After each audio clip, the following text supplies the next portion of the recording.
We simulate a 200 mm drop by lifting one end of the box and releasing both sides. The packaging remains undamaged.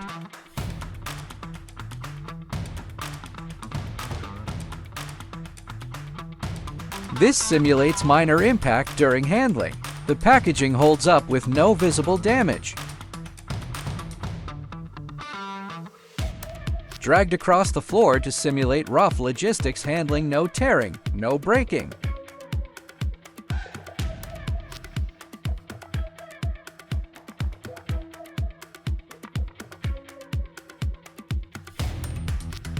Rolling impact simulates tumbling during shipping. The product stays protected.